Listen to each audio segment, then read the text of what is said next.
بالله من الشيطان الرجيم بسم الله الرحمن الرحيم إن الأبرار لفي نعيم وإن الفجار لفي جحيم يصلونها يوم الدين وما هم عنها بغائبين صدق اللہ العظیم۔ دوستو،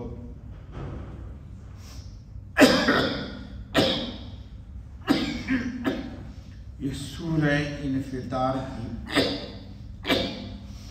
آیت نمبر 13، 14، 15 اور 16 پڑھی گئی۔ کل رب العزت نے آپ کو باخبر کیا تھا اپنی آیات بینات کے ذریعے کہ ہم پر اللہ رب العالمین کی طرف سے محافظ فرشتے متعین ہیں جو ہمارے نیکیوں کو محفوظ کرتے ہیں یا ہماری ندامت و شرمندگی والے اعمال کو بھی وہ مکتوب اور محفوظ کر لیتے ہیں۔ دانا ہے وہ لوگ جو نیکیوں کو نیکی کے فرشتے کو تھکا دیں نیکی کر کر کے، اور جو ندامت و شرمندگی کے اعمال لکھنے پر متعین ہیں ان کو کوئی عمل لکھنے کا موقع نہ ملے۔ آج آ رہی ہے ایک بات، ان الابرار لفی نعیم، بے شک نیک لوگ بہشت میں ہیں۔ ابرار نیک، لفی نعیم بہشت۔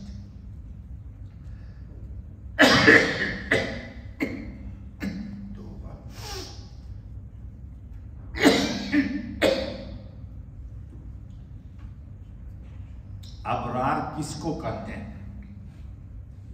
ایک ترجمہ تو ابرار کا وہ ہے جو عام کر دیا گیا، اس سے مراد نیک لوگ۔ بر کا ترجمہ ہے نیکی، ابرار نیکی کرنے والے لوگ۔ ایک بزرگ، ہم گاؤں کے لوگ پنڈ لوگ ہیں تو ہمارے یہاں وضو کی جگہ بنی ہوئی ہے۔ جیسے میں خود گاؤں میں رہتا ہوں تو آج کل نہ جدید عہد آ گیا ہے تو باتھ روم میں جا کر کے آپ اور ہم سب مجبور ہیں وضو کرنے کے لیے جی، لیکن گاؤں میں لوگ باتھ روم میں وضو نہیں کرتے، لوٹا میں پانی لیا باہر وضو کرتے۔ ہم خود دیکھتے تھے والد کو کہ ان کی ایک وضو کی جگہ بنی ہوئی تھی، ایک چھوٹی سی چوکی تخت رکھا ہوا تھا، وہیں پہ ایک مٹکا رکھا تھا، ایک لوٹے رکھے تھے، اس سے وضو کرتے۔ تو ایک بزرگ وضو کی ان کی جگہ بنی ہوئی تھی، خادم نے پانی میں لوٹا میں رکھ دیا، وہ بزرگ آئے وضو کرنے، اذان ہو چکی تھی، تو اچانک انہوں نے وضو کی جگہ وضو نہیں کی، جگہ بدل دی۔ تو خادم نے پوچھ لیا کہ وضو کی جگہ تو یہ ہے، آپ نے جگہ کیوں بدل دی؟ تو فرمایا نیچے چونٹیاں اپنے رزق کی تلاش میں لگی ہوئی ہیں، میں یہاں پہ وضو کروں گا تو ان چونٹیوں کو اس سے تکلیف ہوگی۔ وضو کر لیا انہوں نے، پھر انہوں نے وضاحت کی کہ بزرگوں نے لکھا ہے کہ ابرار وہ ہے جو چونٹیوں کو بھی تکلیف نہ پہنچائے۔ چونٹیوں کو بھی اللہ ہم لوگوں کا بھی نام ابرار میں شمار کر لے، جن کے لیے بہشت کی اللہ رب العزت نے بشارت دی ہے۔ اور ایک بات یاد رکھ لیجیے، اگر آپ کی یا کسی بھی انسان کے طبیعت میں نیکی کا جذبہ ہے اور وہ جستجو اور طلب میں نیکی کے ہی رہتا ہے، لیکن انسان ہے، خطائیں ہو گئی اور ہو جاتی ہیں، یہی فرشتے میں اور انسان میں فرق ہے۔ فرشتوں سے غلطی نہیں اور انسان کو جو اللہ نے خلیفہ بنایا ہے اس کی حکمت ہی یہی ہے کہ گناہ پر بندہ ٹکے نہیں، گناہ ہو جائے اور فوراً توبہ کر لے۔ توبے کی لذت سے فرشتے آشنا نہیں ہیں۔ یہ نعمت کس کو ملی ہے؟ اللہ کی طرف سے انسان کو ملی ہے۔ فرشتے گناہ ہی نہیں کر سکتے، تو جب گناہ نہیں کریں گے تو توبہ کیسے کریں گے وہ؟ تو انسان گناہ کرتا ہے یا گناہ ہو جاتا ہے اور اللہ کی وہ توبہ کی نعمت کو استعمال کر کے اللہ کے نزدیک وہ گر گراتا اور بل بلاتا ہے۔ یہ بل بلانا اور گر گرانا اللہ کو اتنا پسند ہے کہ اسی بنیاد پر اللہ نے انسان کو خلیفہ بنا دیا ہے، اسی بنیاد پر، کیونکہ رونا اور بل بلانا اور کسی کو نصیب نہیں ہے۔ تو ان الابرار لفی نعیم، بے شک جو لوگ، بے شک نیک لوگ بہشت میں ہیں۔ بہشت کس کو کہتے ہیں دوستو؟ جی جہاں ہمیشہ کے لیے ہر قسم کی نعمتوں اور راحتوں میں رہنا ہوگا، ہمیشہ کے لیے۔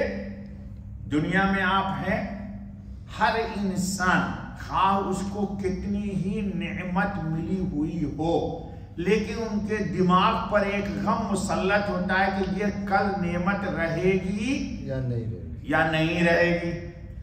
آپ کہیں گے نہیں مولوی صاحب، تو یہی غم کم ہے کہ موت آ جائے گی؟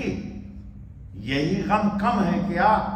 نعمتوں میں تو ہے، لیکن موت نے نعمتوں سے کتنے محل موجود ہیں، اور محل بنانے والے جی ان کے ہیرے اور جواہرات سے مرصع مزین، ان کے بیڈ، پلنگ، مسہری، جس کو ہم گاؤں کے لوگ پلنگ مسہری کرتے ہیں، آپ لوگ بیڈ بولتے ہیں جی، وہ پلنگ اور مسہری اس وقت عجائب خانہ میں نمونے کے طور پر رکھے ہوئے ہیں، لیکن ان کو بنانے والوں کی ہڈیوں کا بھی، تو یہ غم کوئی کم ہے؟ تو جنت بہشت اس کو کہتے ہیں جہاں جو بھی نعمت اہل ایمان کو ملے گی وہ کیا ملے گی؟ ہمیشہ کے لیے ملے گی، دائمی طور پر ملے گی، اور اس نعمت کے چھن جانے کا کوئی ذرہ برابر بھی خوف اور خدشہ انسان کے دل پر نہیں رہے گا۔ حضرت ابن عمر رضی اللہ تعالیٰ عنہ کی روایت ہے کہ رسول اللہ خاتم النبی صلی اللہ علیہ وسلم نے فرمایا کہ اللہ نے ان کو ابرار اس لیے فرمایا کہ انہوں نے باپ، سن لیجئے غور سے، اور اپنے بیٹوں کے ساتھ نیک سلوک کیا۔